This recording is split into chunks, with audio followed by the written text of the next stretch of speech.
Assalamualaikum warahmatullahi wabarakatuh.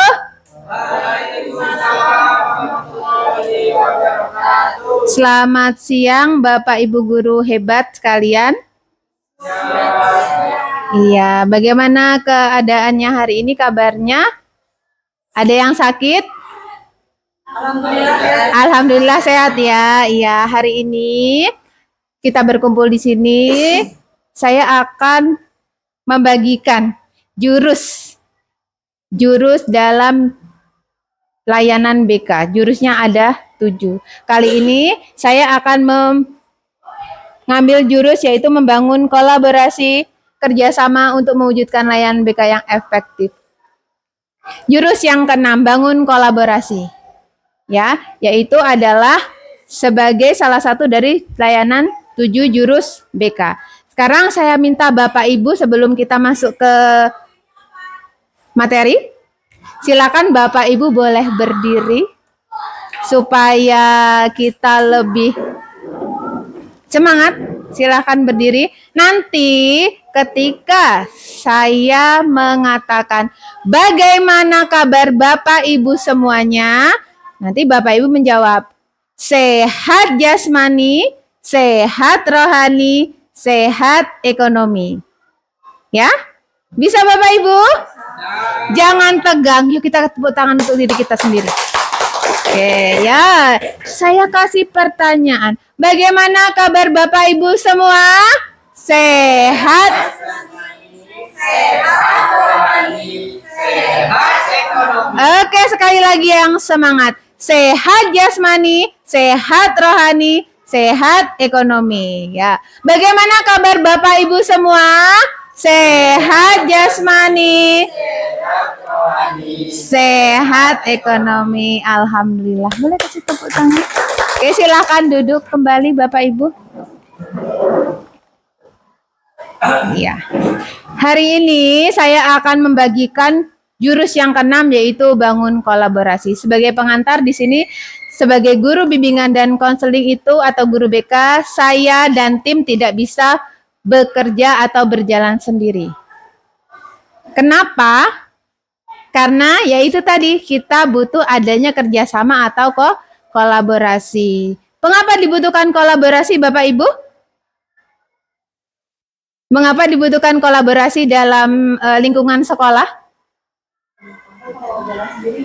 Iya, terima kasih Miss Rizka. Karena kalau kita berjalan sendiri itu bisa mungkin tapi tidak sesuai dengan hasilnya atau tidak maksimal. Kemudian kita juga butuh kolaborasi dengan guru, siswa, orang tua, dan pihak terkait. Apalagi Bapak Ibu guru sebagai wali guru dan wali kelas. Kemudian kolaborasi itu adalah kunci keberhasilan layanan BK di sekolah. Ya, sebelum ke materi, saya ingin bertanya kepada bapak-bapak dulu. Apa sih yang dimaksud dengan kolaborasi? Ya, silakan Pak Mando. Kolaborasi itu kalau menurut saya suatu kerjasama antara satu orang dan orang lain. Oke, menurut Pak Mando kolaborasi itu kerjasama antara satu orang dengan orang yang lain. Untuk ibu-ibu, mungkin ada yang mau mengeluarkan pendapat? Monggo silakan. Kolaborasi itu? Sama. Yaitu? Kerjasama. Satu orang dengan orang lainnya. Oke, tepuk tangan, terima kasih. Ya, kolaborasi adalah kerjasama. Betul, tepat sekali yang dikatakan Bapak Ibu Guru. Kerjasama secara aktif, terbuka, dan saling mendukung. Kemudian tujuan kolaborasi adalah menciptakan lingkungan belajar yang aman, nyaman, dan menyenangkan. Kemudian sebagai landasan kolaborasi yaitu apa landasannya? Saling percaya, komunikasi efektif, dan mencapai tujuan bersama. Ya. Pentingnya kolaborasi dalam bimbingan konseling dalam layanan BK itu juga penting sekali melakukan kolaborasi.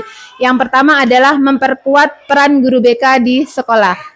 Kemudian yang kedua, ini yang sering terjadi adalah membantu guru untuk memahami kondisi siswa. Jadi yang memahami kondisi siswa itu tidak harus guru BK, Bapak Ibu.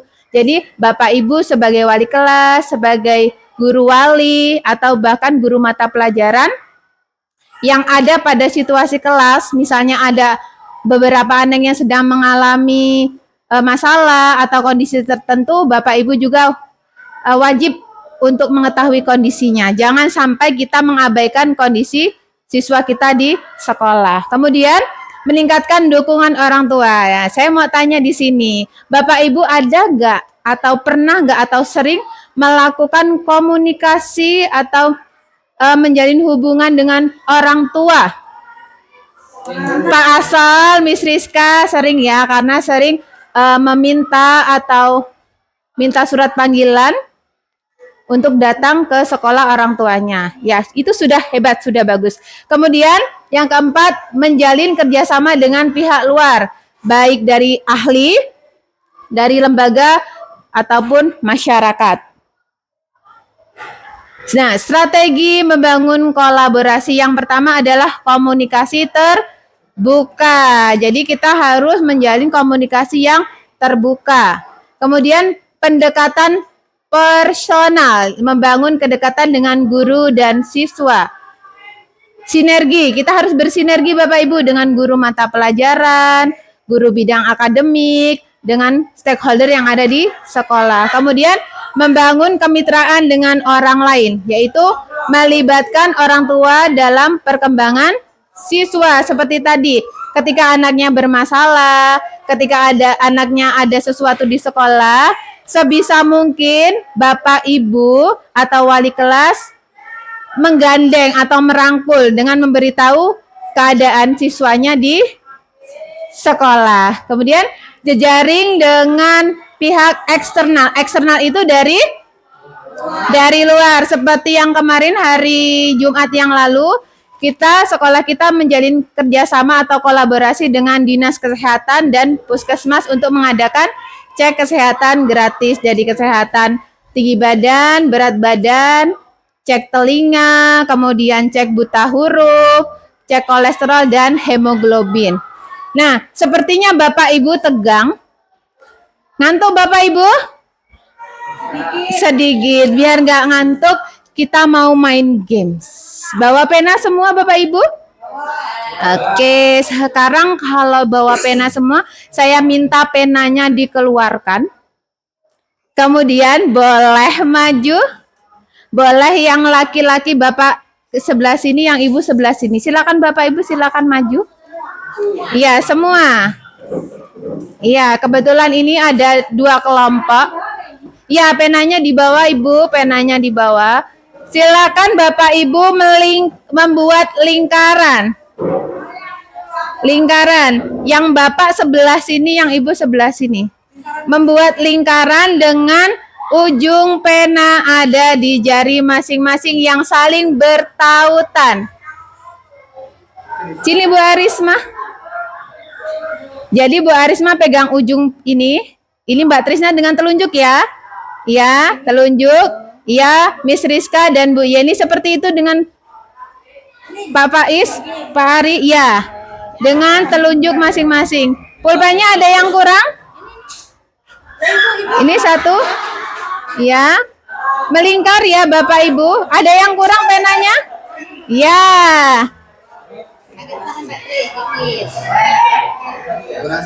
Kurang 1. Ini ada. Jadi pena itu diletakkan di ujung telunjuk Bapak Ibu masing-masing. Telunjuk Bapak, telunjuk. Telunjuk. Telunjuknya, telunjuk ketemu ujung pena. Telunjuk yang 1 ketemu ujung pena. Bisa ya Bapak Ibu ya? Nanti saya akan memberi instruksi. Instruksinya adalah maju, mundur, kanan, kiri, duduk bisa Bapak Ibu? Kita coba ya nanti ya. Oke, siap ya. Nah, tapi tugas Bapak Ibu adalah menjalin kolaborasi, bekerja sama supaya pulpen atau penanya tidak boleh jatuh. Ya, tapi tidak boleh curang ya. Tidak boleh Pak, harus ujung telunjuk ketemu ujung telunjuk. Iya, dan ini tidak boleh seperti ini berdekatan, jadi harus renggang. Oke ya, siap ya Bapak Ibu ya? Konsentrasi, konsentrasi dimulai. Oke, maju. Jangan ragu-ragu. Mundur. Kanan. Kiri. Duduk.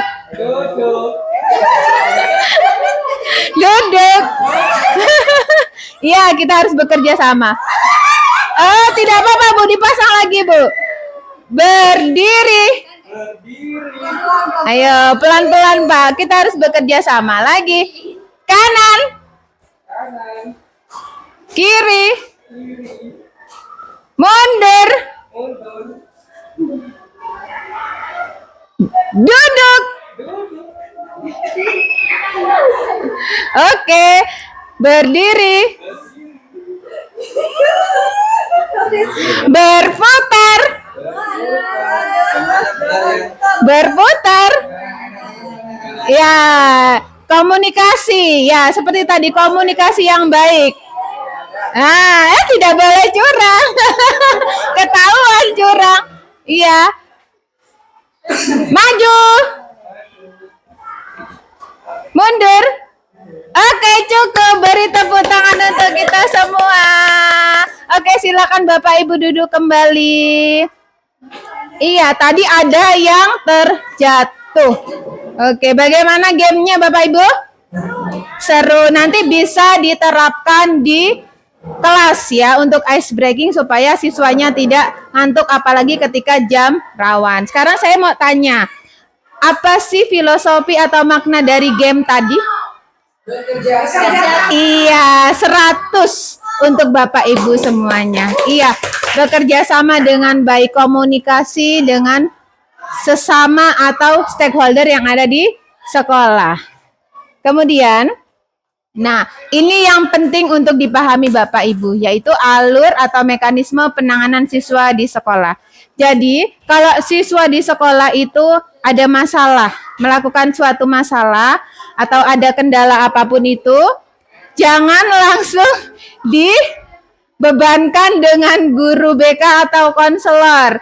Jadi kami pun kadang-kadang kaget sedang melakukan konseling, sedang menghadapi siswa di kantor BK, tahu-tahu ada siswa yang datang. Assalamualaikum Bu, kenapa? Tadi saya disuruh guru A untuk ngadep Ibu, kenapa? Saya tadi berantem.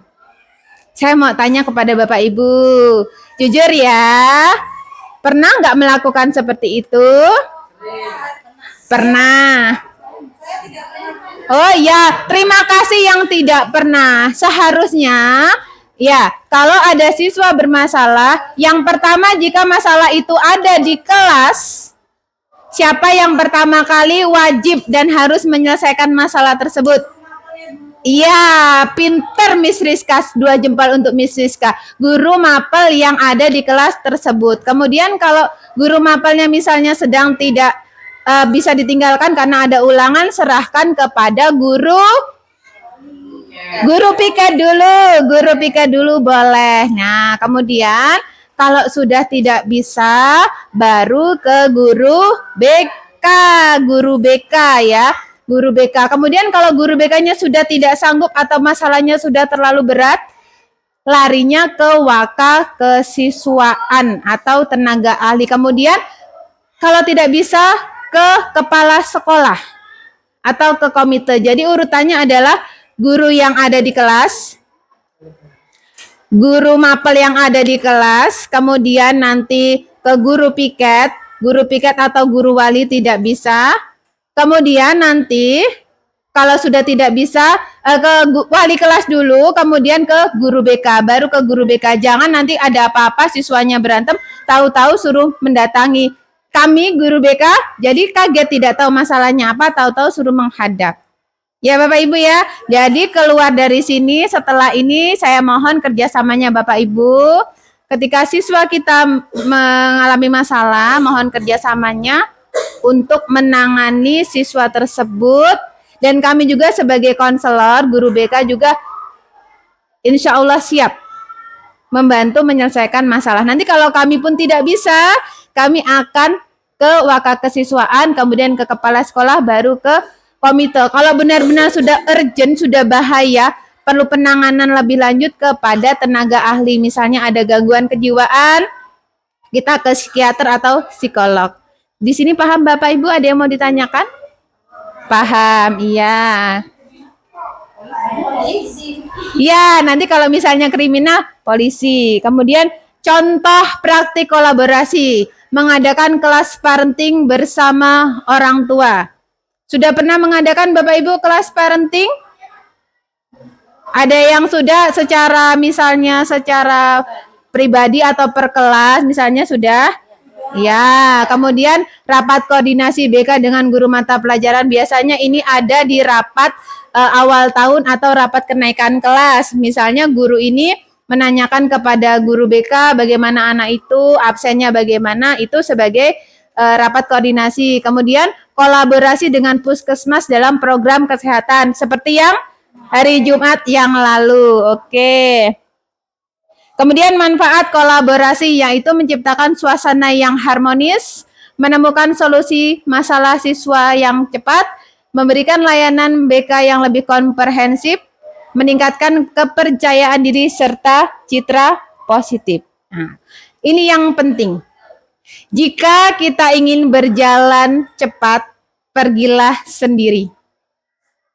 Jika ingin berjalan jauh, berjalanlah bersama-sama. Maksudnya Bapak Ibu, kita bisa berjalan sendiri tapi tidak maksimal. Hasilnya tidak maksimal. Kemudian dengan kolaborasi, layanan BK menjadi lebih kuat, relevan, dan berdampak. Iya, jadi setelah ini saya sebagai guru bimbingan dan konseling di sekolah kita mohon kerjasamanya kepada Bapak Ibu, guru wali, wali kelas, bakal kurikulum, dan semua stakeholder yang ada di sekolah. Mohon bantuannya supaya siswa kita merasa nyaman, aman, dan tentram belajar menuntut ilmu di SMP Negeri 2 Marga 3. Terima kasih Bapak Ibu waktunya. Saya akhiri. Assalamualaikum warahmatullahi wabarakatuh. Boleh tepuk tangan untuk kita semua.